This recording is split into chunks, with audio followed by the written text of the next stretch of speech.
जय श्री कृष्ण एवरीवन। तो CA foundation का कल दिसंबर 2022 अटेम्प्ट का रिजल्ट आ गया है ना, और काफ़ी सारे स्टूडेंट्स ने क्लियर नहीं किया है। उसकी डिस्कशन हमने कल करी थी, कल भी हमने यूट्यूब पे बात करी थी, और कल से लेके अभी तक बहुत सारे बच्चों से मैंने इंस्टाग्राम पे, व्हाट्सएप पे बात करी है, डिस्कस किया है कि एक्चुअली में क्या रीज़न था कि जिसकी वजह से एग्ज़ाम्स क्लियर नहीं हुए। और ये फैक्ट है कि ऐसा कभी नहीं होता है कि बच्चे ने बिल्कुल भी पढ़ाई नहीं की थी। अगर कोई भी बच्चा, कोई भी स्टूडेंट किसी भी सीए एग्ज़ाम के लिए अपेयर हो रहा है तो उसने पढ़ाई तो की थी, मेहनत की थी, लेकिन क्या रीजंस थे जिसकी वजह से एग्ज़ाम क्लियर नहीं हो पा रहा। तो बहुत सारे बच्चों से बात करने में मुझे एक पैटर्न, एक चीज़ जो मुझे मिली है कि हुआ क्या है कि जैसे फॉर एग्जांपल 4 सब्जेक्ट्स हैं, और मुझे आप बताना कि क्या मैं सही बात बोल रहा हूँ। हुआ क्या सर कि 4 सब्जेक्ट्स हैं, अकाउंट्स, इकोनॉमिक्स, मैथ्स और लॉ। तो 4 में से 1 या 2 सब्जेक्ट्स ऐसे हैं जिसमें दिक्कत हुई है। मतलब ऐसा नहीं हुआ, ऐसे बहुत ही कम बच्चे जिनके चारों में ही बहुत बेकार मार्क्स हैं, नहीं, ऐसा नहीं हुआ है। राइट, 2 या 3 सब्जेक्ट्स में मार्क्स बहुत अच्छे हैं, किसी किसी के 60 क्रॉस कर रहे हैं, 50 क्रॉस कर रहे हैं, कुछ स्टूडेंट्स हैं जिनके 70 भी क्रॉस कर रहे हैं, लेकिन 1 या 2 सब्जेक्ट्स ऐसे थे जिसमें 40 टच नहीं हुए। ये सुनो, और जो मुझे देखा, जो मुझे स्टूडेंट्स की मार्कशीट से पता चला है, वो सब्जेक्ट्स मेजरली या तो लॉ था या मैथ्स था। कोई भी हो सकता है, आपके लिए अकाउंट्स हो सकता है, इकोनॉमिक्स हो सकता है, कोई भी सब्जेक्ट हो सकता है। तो मेरा कहने का मतलब क्या है, कहने का मतलब क्या है कि दोस्त, अगर आपके पास 4 सब्जेक्ट हैं, ये सुनो, तो प्रॉब्लम क्या होती है कि मान लो 4 में से आपको 2 सब्जेक्ट्स इंटरेस्टिंग लगते हैं। जैसे अगर कॉमर्स वाले बच्चों की बात करें तो उनको अकाउंट्स या इकोनॉमिक्स, अकाउंट्स और इकोनॉमिक्स, क्योंकि वो पहले पढ़कर आए होते हैं, तो उनको अकाउंट्स और इकोनॉमिक्स करने में मज़ा आता है। क्यों मज़ा आता है? क्योंकि उन्होंने पहले पढ़ रखा होता है ना। कंफर्टेबल हो जाते हो कि हाँ यार, ये क्वेश्चंस तो हो रहे हैं, और वो अपना मेजर टाइम आप कहाँ पे दे देते हो? अकाउंट्स और इकोनॉमिक्स में दे देते हो। अगर किसी बच्चे ने 11th 12th में मैथ्स करी है तो मैथ्स में भी बहुत टाइम इन्वेस्ट कर देता है। प्रॉब्लम कहाँ पे आ जाती है? प्रॉब्लम आती है उन सब्जेक्ट्स में जो स्ट्रांग नहीं है, जो आपको इंटरेस्टिंग नहीं लग रहे हैं, जिसको करने में आपको मज़ा नहीं आ रहा है, आप बोर हो रहे हो या आपको डिफिकल्टी हो रही है, और उसको आप पोस्टपोन करते जाते हो। मैंने जो बात करी है बहुत सारे स्टूडेंट्स ने जिन्होंने लॉ का एग्ज़ाम क्लियर नहीं किया, उनका पता मेन रीज़न क्या था? मेन रीज़न एक तो ये था कि उन्होंने लॉ के लिए बहुत ज़्यादा टाइम दिया नहीं है। बहुत ज़्यादा टाइम का मतलब क्या है कि लॉ के लिए उन्होंने लास्ट के 2-3 महीने छोड़ दिए, कि पहले हमने पढ़ा अकाउंट्स, इकोनॉमिक्स, मैथ्स, और लॉ हम लास्ट में जाके कर रहे हैं। सबसे बड़ी मिस्टेक है ये। मेरी बात सारे बच्चे ध्यान से सुनेंगे, ठीक है? होता क्या है कि जो सब्जेक्ट्स आपके स्ट्रांग नहीं हैं, आप उनको एंड के लिए नहीं छोड़ सकते हो।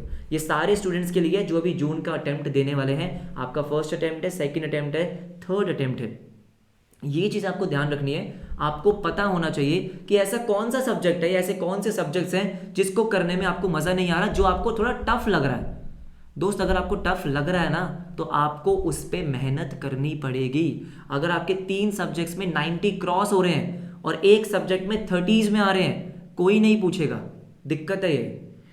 सच बात है कि जब तक आपके सारे सब्जेक्ट्स में नहीं आ रहे पासिंग मार्क्स और आप 200 क्रॉस नहीं कर रहे हो, बेशक आपके बाकी 3 सब्जेक्ट्स में 90 क्रॉस कर रहे हो, अनफॉर्चुनेटली वो नहीं माना जाएगा। वो उसको आप क्लियर नहीं बोल सकते हो ना, एग्जाम क्लियर हो गए।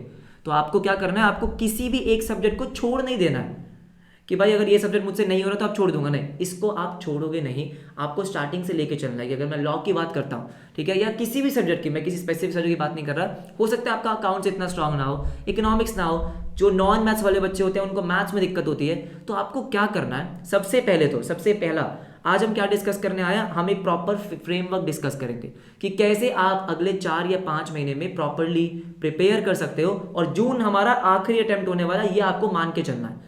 ये सुनो, मुझे पता है अगर आपका एग्जाम क्लियर नहीं हुआ तो बहुत खराब लग रहा होगा। अभी भी आप बहुत सारी बस यूट्यूब वीडियोस देख रहे होंगे, है ना, कि भाई क्या करें, आगे कुछ समझ में नहीं आ रहा, दिमाग ब्लैंक हो जाता है।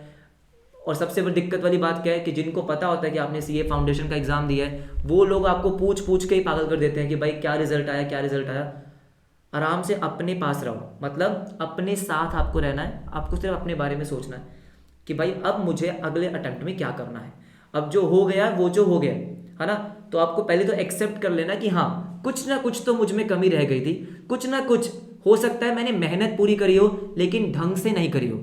ढंग से मतलब क्या है कि स्ट्रैटेजीज में प्रॉब्लम थी, मैंने रिवीजन प्रॉपर नहीं करी है। जो भी आपका रीज़न हो सकता है कि पहले आपको खुद से पता करना पड़ेगा कि यार क्या रीज़न था, कि भाई मैं इस बार इस सब्जेक्ट में रह गया या मैं इतने मार्क्स से रह गया हूँ। अगर आपके मार्क्स बहुत ही कम है तो फिर आपको सोचना पड़ेगा कि यार हो सकता है शायद मेरे कॉन्सेप्ट क्लियर नहीं थे, हो सकता है मैंने बिल्कुल भी रिवीजन नहीं करी, किसी के हेल्थ रीजंस हो सकते हैं, ये सुनो कुछ भी हो सकता है। तो सबसे पहले हमें क्या करना है, सबसे पहले तो चारों सब्जेक्ट्स का मुझे मटेरियल इकट्ठा करना है। ये पहला स्टेप है। क्या करना है सर, चारों सब्जेक्ट्स का मटेरियल आपके पास होना चाहिए। And by material I mean कि जब आप फॉर एग्जांपल आपने क्लासेस नहीं ली थी, अब आपको लेनी है, तो आपके पास प्रॉपर होना चाहिए कि हाँ ये सब्जेक्ट मैं यहाँ से पढ़ रहा हूँ, ये सब्जेक्ट मैं यहाँ से पढ़ने वाला हूँ। और फिर आप उन टीचर्स को और उन मटेरियल को चेंज नहीं करोगे। प्रॉब्लम क्या होती है, कोई दोस्त आपको बता देगा कि भाई मैं अकाउंट्स यहाँ से पढ़ रहा हूँ, आप वहाँ पे जंप कर जाओगे। मैं लॉ यहाँ से पढ़ रहा हूँ, वहाँ से शुरू कर दोगे। नहीं, मैं आपको क्या बोलूँगा कि अभी आप 2-3 दिन बिल्कुल भी पढ़ाई करने की जरूरत नहीं है।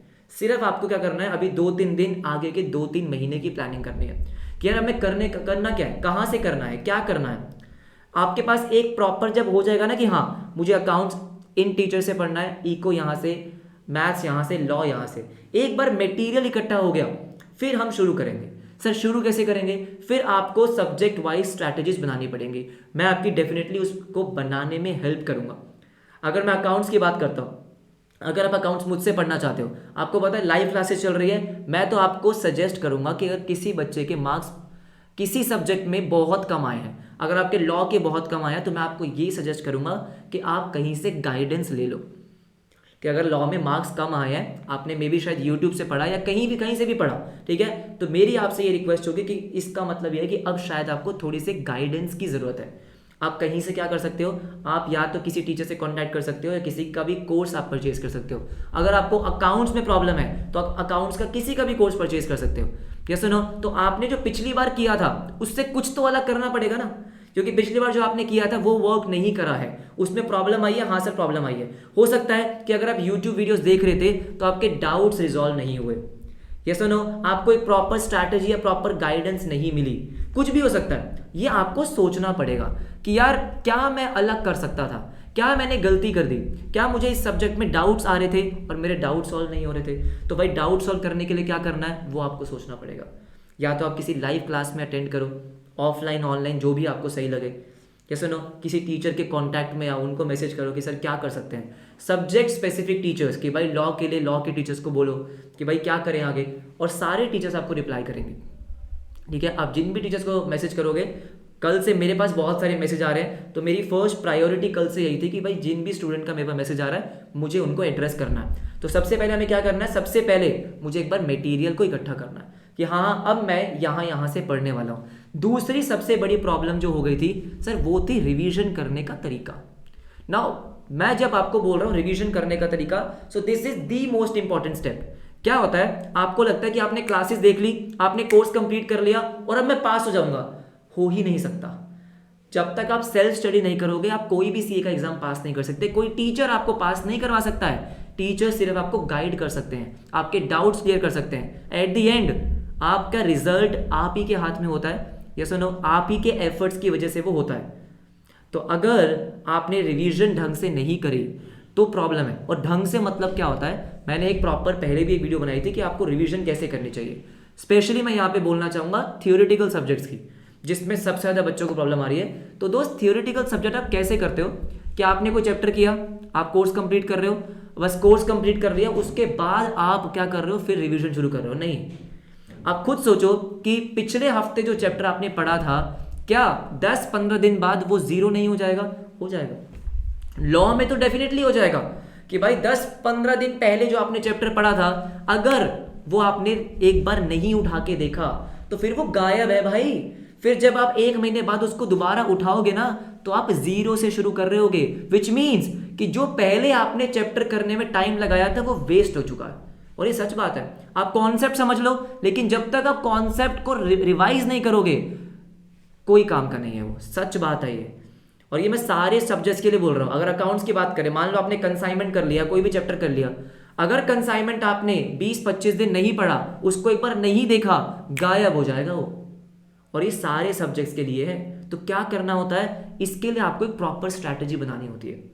मैं ये आपको अपने एक्सपीरियंस से बता रहा हूँ कि अगर मैंने जो एग्जाम्स क्लियर करे हैं उसमें सबसे बड़ा रोल मल्टीपल रिविजन्स का होता है। और सिर्फ मेरे साथ नहीं है, आप जितने भी सीए को देखोगे उनके आप वीडियो चेक करोगे कि भाई उनको क्या हेल्प किया एग्जाम्स क्लियर करने में, तो वो था मल्टीपल रिविजन्स, क्यूमुलेटिव रिविजन जिसको मैं बोलता हूँ कि भाई अगर आपने आज एक चैप्टर किया है तो मेक श्योर अगले 15 दिन में एक बार तो आपने उसको देखना ही देखना है। और यहां पे आता है third step, that is notes.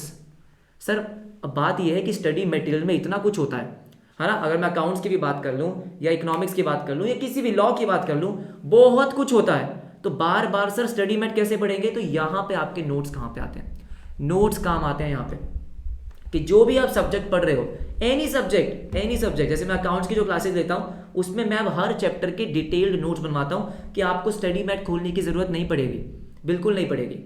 तो अगर मेरा स्टूडेंट कोई भी क्या करना चाहे, कोई भी चैप्टर रिवाइज करना चाहे, वो फटाफट से क्या करेगा, वो उस नोट्स को खोलेगा, नोट्स देखेगा, क्वेश्चंस करेगा 2-3 और वो चैप्टर रिवाइज हो जाएगा। तो इसका मतलब क्या हुआ, एक बार अगर उसने चैप्टर रिवाइज कर लिया तो अब वो थोड़े टाइम के लिए रिटेन रहेगा। तो मेरा मेन पॉइंट क्या है कि आप कोई भी चैप्टर पढ़ रहे हो, एनी सब्जेक्ट, मेक श्योर कि उसके रिवीजन में ज्यादा टाइम गैप नहीं है। अगले 15 दिन में उसको एक बार उठा लो। और ये सारे चैप्टर्स के लिए आपको करना पड़ेगा, स्पेशली थियोरेटिकल चैप्टर्स के लिए आपको करना ही करना पड़ेगा। अगर आपके लॉ में मार्क्स नहीं आए हैं तो डेफिनेटली आपको करना पड़ेगा, इकोनॉमिक्स में नहीं आया, अगर अकाउंट्स में नहीं आया तो भी आपको करना पड़ेगा। क्या करना है, आज मैंने चैप्टर को कंप्लीट किया, हाँ, तो ये आपको एक प्रॉपर, मैंने आपको एक्सेल शीट दे रखी है। अगर आप जाके देखोगे रिवीजन स्ट्रैटेजी, मैंने आपको क्या दे रखी है, रिवीजन स्ट्रैटेजी। तो वहां पे क्या है दोस्त, वहां पे बेसिकली मैंने आपको बता रखा है कि आपको एक एक्सेल मेंटेन करके चलना है, एक नोटबुक मेंटेन करके चलनी है कि मैंने आज ये चैप्टर कंप्लीट करा है, हाँ, तो भाई अगले 15 दिन के अंदर अंदर इसकी फर्स्ट रिवीजन हो जानी चाहिए। मैं आपको इस बात की एश्योरिटी दे सकता हूं कि अगर आपने ये रिवीजन प्लान फॉलो किया, हो ही नहीं सकता कि आपका कोई एग्जाम या कोई सब्जेक्ट क्लियर ना हो, क्योंकि जितनी बार आप बार बार रिवाइज करोगे उतने लंबे टाइम तक वो आपके दिमाग में रिटेन रहेगा। अगर आप उसको कोर्स कंप्लीट करने के बाद उठा रहे हो, फिर तो समझो कि जो आपने कोर्स कंप्लीट किया है वो वेस्ट हो गया है, क्योंकि आपको कुछ याद तो है नहीं। आपने कोई क्लास देखी, आपको समझ में आ गया, लेकिन अगर वो क्लास को रिवाइज नहीं किया तो क्लास तो भूल गए ना, तो क्या फायदा हुआ उस क्लास का, कोई फायदा नहीं हुआ क्लास का। आप क्लास देखो, किसी मर्जी की क्लास देख रहे हो, यूट्यूब पे देख रहे हो, किसी के कोर्स में देख रहे हो, उसके नोट्स आपके पास होने चाहिए। हाँ सर, उसके नोट्स आपके पास होने चाहिए। उसी नोट से आपको क्या करना है, बार बार रिवाइज करना है। आप खुद सोचो, एग्जाम्स के बीच में आपके पास 1.5 दिन का गैप है, हाँ, तो आपको दिमाग में ये लेकर चलना है कि उस 1.5 दिन में क्या मैं पूरी बुक बार बार रिवाइज कर पाऊंगा, नहीं, एक बार भी रिवाइज नहीं हो पाएगी, नहीं हो पाएगी। तो जब आप उस 1.5 दिन में रिवाइज ही नहीं कर पाओगे तो भाई एग्जाम में याद कैसे आएगा, समझ रहे हो बात को। तो आपके पास क्या होने चाहिए सर, नोट्स होने चाहिए जो आप उस 1.5 दिन में रिवाइज करोगे, क्योंकि जो आपने उन 1.5 दिन में पढ़ा, एग्जाम के गैप में पढ़ा, वो आपको डेफिनेटली याद रहेगा। इतनी पावर तो हमारी होती है कि भाई मैंने कल ही पढ़ा है, याद रहेगा, हाँ सर याद रहेगा। यस सर, तो आपको नोट्स जरूर बनाने हैं, हाँ सर जरूर बनाने हैं। उसके बाद है जो भी आपको डाउट्स आ रहे हैं, मेक श्योर कि जो भी आपके पास डाउट्स आ रहे हैं ना, वो उसी दिन क्लियर हो रहे हैं। सर उसी दिन कैसे क्लियर होंगे, ये आपको देखना पड़ेगा कि आप जो जिन भी टीचर से पढ़ रहे हो, अगर आप यूट्यूब पे पढ़ रहे हो तो मेक श्योर कि उनका कोई टेलीग्राम ग्रुप है, आप वहाँ पे मैसेज कर रहे हो, आपके डाउट सॉल्व हो रहे हैं। या सुनो, अगर आप मेरे यूट्यूब चैनल से पढ़ रहे हो, अकाउंट्स एंड इकोनॉमिक्स मैंने यूट्यूब पे अपलोड कर रखा है, तो टेलीग्राम ग्रुप मैंने बना रखा है, वहाँ पे अगर डाउट पूछोगे तो आपका सेम डे पे रिजॉल्व होगा। लाइव क्लासेस अगर आप अटेंड करो तो लाइव क्लासेस में डाउट रिजॉल्व हो रहे हैं, हाँ, क्योंकि अगर आपके डाउट ही रिजॉल्व नहीं हो रहे, अगर भाई किसी सब्जेक्ट में आपके मार्क्स अच्छे नहीं आए, हाँ, तो भाई इसका मतलब उस सब्जेक्ट में आपको डाउट्स है ना, हाँ, अगर वो डाउट्स ही रिजॉल्व नहीं होंगे तो फिर भाई सेम प्रॉब्लम आएगी। यस और नो, अगर लॉ आप पढ़ रहे हो और आपको लॉ समझ में नहीं आ रही तो डाउट्स आएंगे, हाँ, तो डाउट्स कौन रिजॉल्व कर रहा है, कोई तो होना चाहिए, हाँ सर कोई तो होना चाहिए रिजॉल्व करने के लिए, बात तो सही है। तो आपको ढूंढना पड़ेगा, इसलिए मैंने क्या बोला था कि आपको पूरा का पूरा अपना मटेरियल इकट्ठा करना है कि मैं कहाँ कहाँ से क्या क्या पढ़ने वाला हूँ। और जब मटेरियल आप इकट्ठा कर रहे हो तो एक बार सोचो ध्यान से कि अगर मैं लॉ इन सर से पढ़ रहा हूँ तो क्या मेरे इन वीडियोस में जो डाउट्स आएंगे वो सॉल्व हो पाएंगे। ये चीज आपको ध्यान लेकर चलनी है, ध्यान में लेकर चलनी है, ठीक है। देखो मुझे पता है कि आप मेहनत तो करोगे क्योंकि ऑप्शन नहीं है अपने पास। क्या अपने पास कोई ऑप्शन है? नहीं। क्लियर तो आपको करना ही है, बिल्कुल करना है। अगर आपने सीए करने का चूज किया है तो हमारे पास ऑप्शन नहीं है।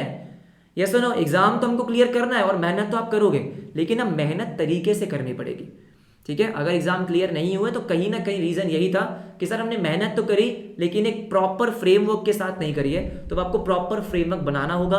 आपको मेरी कोई भी हेल्प चाहिए तो मैंने पहले भी बोला हुआ है, आप मुझे इंस्टाग्राम पे कभी मैसेज कर सकते हो, एप्लीकेशन पे आप मुझे कभी मैसेज कर सकते हो, और अगर आपको क्लासेस ज्वाइन करनी है तो मैंने बहुत ही कम प्राइसेस पे अकाउंट्स का बैच लॉन्च कर रखा है, आप वो ज्वाइन कर सकते हो। मैं आपको इस चीज़ की गारंटी दे सकता हूँ कि आपको अकाउंट्स में तो प्रॉब्लम नहीं आएगी। तो ये मैं बच्चों को बोल देता हूँ, अगर आपको दोस्त अकाउंट्स में प्रॉब्लम आती है, राइट, इकोनॉमिक्स मैंने यूट्यूब पे करवा रखा है, उसके भी मैं आपके डाउट सॉल्व कर दूंगा।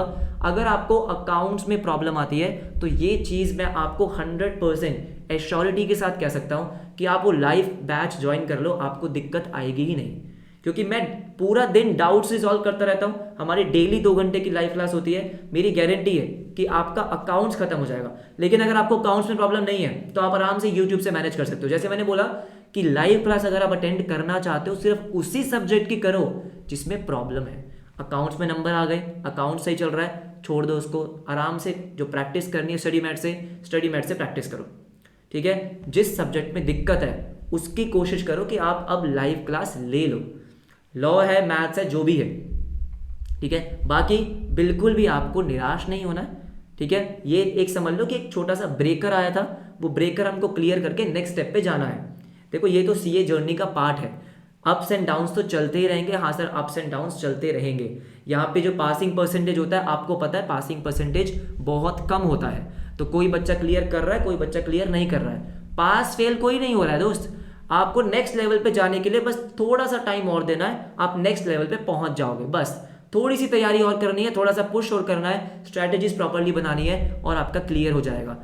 ध्यान रखना, अगले 4-5 महीने आपके पास है, जो कि सफिशियंट टाइम है ना। टाइम का तो कोई एक्सक्यूज नहीं होगा, बिल्कुल भी नहीं, टाइम आपके पास बहुत है। जितना जल्दी शुरू करोगे, कंसिस्टेंटली पढ़ते रहोगे एक प्रॉपर स्ट्रैटेजी के साथ, तो सीए फाउंडेशन क्लियर करना मुश्किल नहीं है दोस्त।